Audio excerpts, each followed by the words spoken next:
Hey everybody, welcome back to Living Traditions Homestead. My name is Kevin, this is my wife Sarah. We wanted to take some time today to answer some more questions that you guys have given us.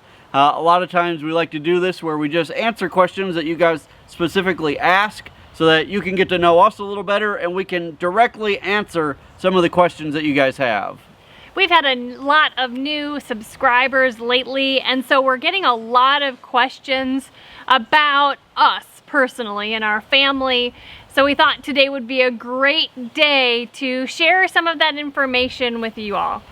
Even though it's pretty nice out today, we're not able to be out in the garden working, which is why we figured it would be a perfect time to answer these questions for you. We've gotten several inches of rain already this week. Today, we're getting a little break. It's still pretty cloudy, but we're getting a little break. But then it's supposed to rain again Friday, Saturday, Sunday, and into Monday. So it is just not going to be a good time to be putting in plants just yet. But we are supposed to have about a 5-day break in the rain next week. So we're hoping we'll be in the garden putting in all of our tomatoes and peppers and everything else next week. I can't wait. Now, if you've been watching us for a while, you may already know this, but in case you're new, we do these types of videos where we answer your questions directly instead of doing live stream videos because we live way out in the country and our internet is terrible and we're not able to do live streams. So this is the next best thing for us. And we've actually heard from a lot of you that you appreciate these types of videos even more than a live stream because we can talk directly to you without being distracted by all the chat messages going up on the side of the screen. So you guys, let's get started answering some of your questions. And the first question we're going to answer has come up several times in the last couple weeks, and that is, how old are we? Not nearly as old as I feel. That's not true. We feel actually a lot younger than 4 years ago when we moved here. So Kevin and I are both 44 years old. We moved on to this homestead when we were 40.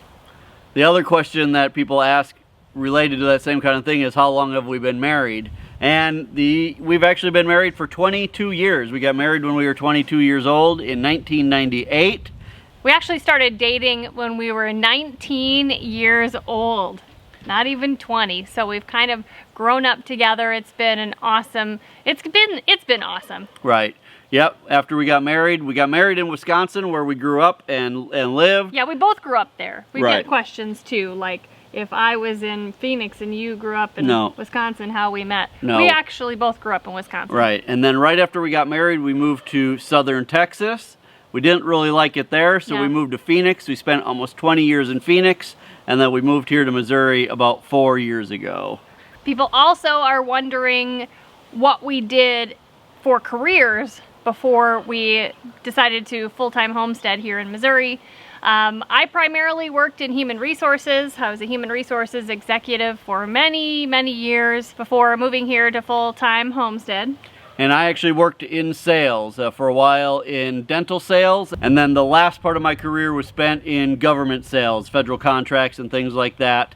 A lot of stuff that I don't want to think about anymore, dealing with contracts with the federal government that doesn't interest me at all anymore. I'd much rather be out picking my tomatoes than worrying about selling things. We've also had lots of questions lately about our girls. We have 2 daughters. They're both teenagers. I can't even believe that. Our youngest daughter, Samantha, is 14. She's going to be a freshman in high school this year. Yeah, and our oldest daughter is 17. She's going to be a senior this next coming school year. So Samantha is our youngest, Grace is our oldest, and lately we've been having questions about why don't you all see them on videos? Why don't they help around the homestead? Well, they actually do help around the homestead. Quite a bit, actually. They help quite a bit, but as a family, us as parents and them as kids, we have decided to not have them in many of our videos or any of our videos because of privacy for them. Right. This has been a choice that Kevin and I have made. We absolutely love doing the videos. We love teaching you all and sharing this part of our lives with you, but they are not super interested in being on camera, and we want to respect their privacy. And so that's why you don't see them very often. Right, yeah, they may appear once in a while in the background of some videos, and we did have them in some videos when we were first starting on YouTube, But yeah, that's why they really just they want their own life, and they want to be able to be out in the community and not be known as the kids of those YouTubers. Another question that we get pretty often is, did we grow up in families who do all of the things that we do now, like raising their own food, having gardens, you know, all of that kind of stuff? Did we grow up in farming families? And a lot of people assume that maybe we did, because when you think of Wisconsin, you think of a lot of farms. But the truth is, no, we did not. Neither of us grew up in families that farmed. My family always had, you know, a small garden, but definitely not supplying their whole, the whole family with food. Right, and I grew up in a tiny town in Wisconsin called Rosendale, 777 people when I lived there, and it was surrounded by farmers and farming communities, but we lived in a little town in a normal house with a normal backyard, and my mom loved to have flowers. She had flower gardens, and we grew a few vegetables here and there, but we did not come from a farming background, a farming family. No. In fact, neither of us had really, done much of this until we were in our 30s. That's when we got our first chickens, and we started to raise those for eggs, and then we started to garden more. We always had a little garden ever since we were married, but we started to expand how much we gardened, and then it just kind of snowballed and snowballed. We realized how much we loved it, and it was an interest that the two of us had together. And so it was something that we really put all of our time and effort into, and before long, we were where we are now. About probably 10 or 12 years into this, this is where we are now, and we've taught ourselves through trial and error and through watching other people on YouTube. Right. We started small and then just kind of got bigger and bigger.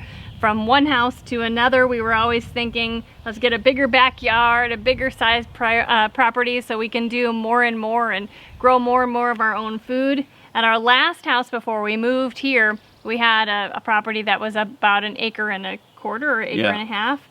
And so we worked full time, and we're doing the homesteading thing on the side in the evenings and the weekends. We gained a ton of knowledge and skills in that environment before we took the leap to full-time homesteading here in Missouri. Yeah, I really think that the key to living this kind of life and to learning how to do this, full-time or to your maximum capacity is to take it in baby steps. I think that if you try to jump right in and do everything right away that maybe you see us doing or that you see other people on YouTube doing, and you've never done any of it before, you're going to get so overwhelmed that you're going to probably get burned out really fast. So the best is to take it in baby steps and to make sure that you're just doing one thing at a time, mastering that skill, and then moving on to the next.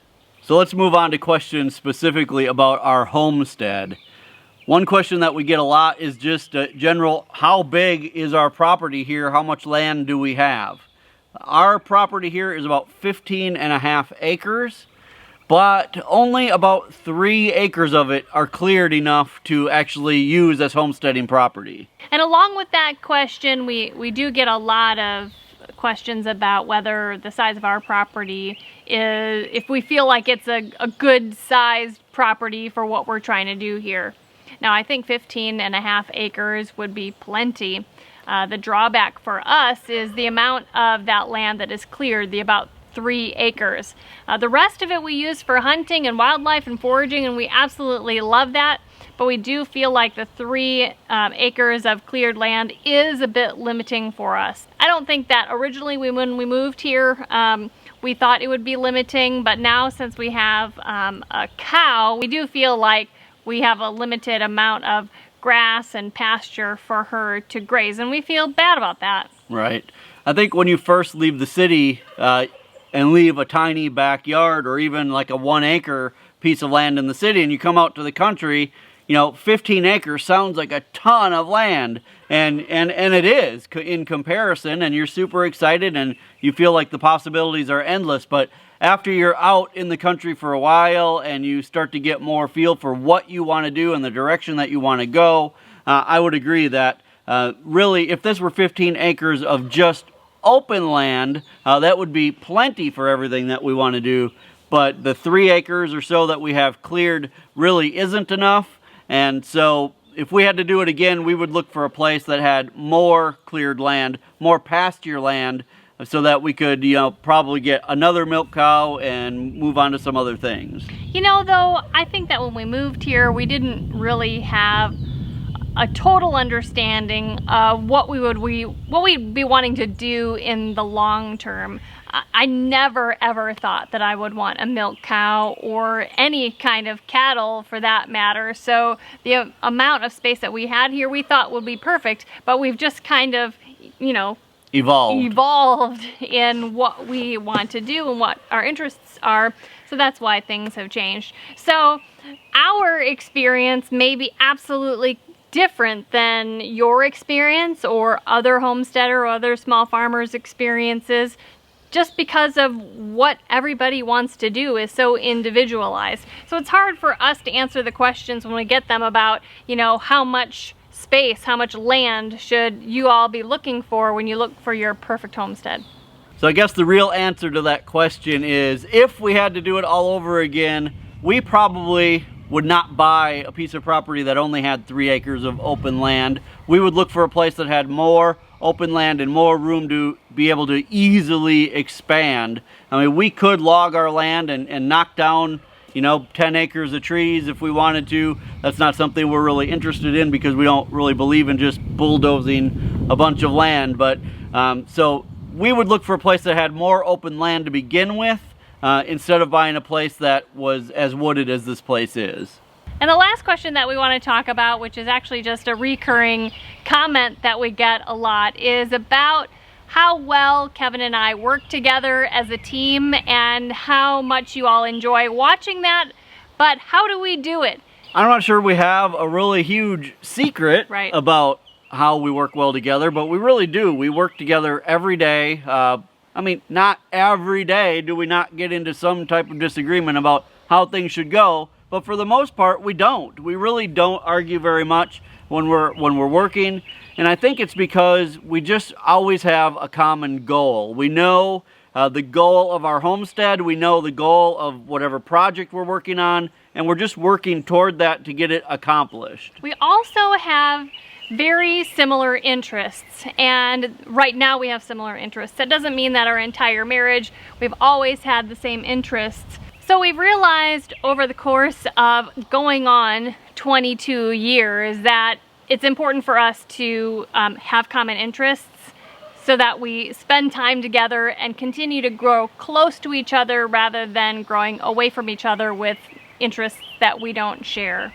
We've also both realized what our strengths and weaknesses are, and we try not to step on each other's toes. There's some things that I'm better at than Sarah, and there's some things that Sarah's better at than me, and we've kind of just both acknowledged that and decided that we're going to let that person kind of take charge in those areas. Right. And it really makes everything a lot easier. Why wouldn't I want Sarah to take charge in something that she's better at than I am? Now that doesn't mean that we don't consult each other or ask each other's opinions on things, even if it's things that we're good at.